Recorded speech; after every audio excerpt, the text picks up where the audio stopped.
We're on our way to Thatcher Rock off the Torquay coast, where the team's conducting one of its regular surveys.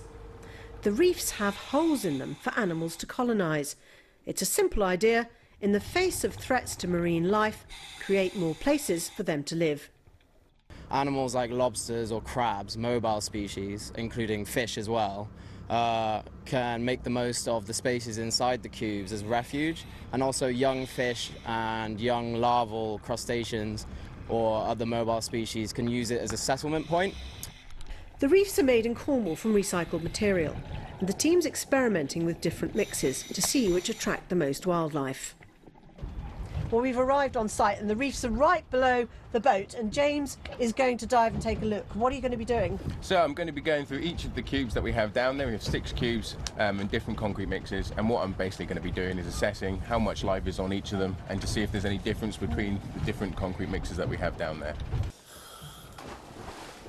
The idea is that the new reefs can replace huge solid blocks which are already being used in many industries like offshore wind farms and oil and gas pipelines.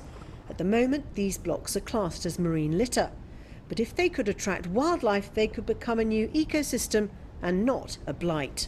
So we've just gained permission to test at the European Offshore Wind Demonstrator, which is in Aberdeen in Scotland. So reef cubes will be going down around an operational wind farm this side of Christmas, and if successful, which we hope they will be, we'll be expecting a rollout of reef cubes in 2020.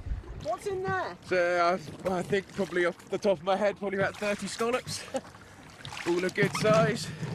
Which actually was lying down next to one of the reef cubes, was a little mermaid's purse. So this is a shark egg, but if you look carefully you can just see the embryo inside. 1100 mil. The team's encouraged by the signs of breeding. They record their findings and put them back.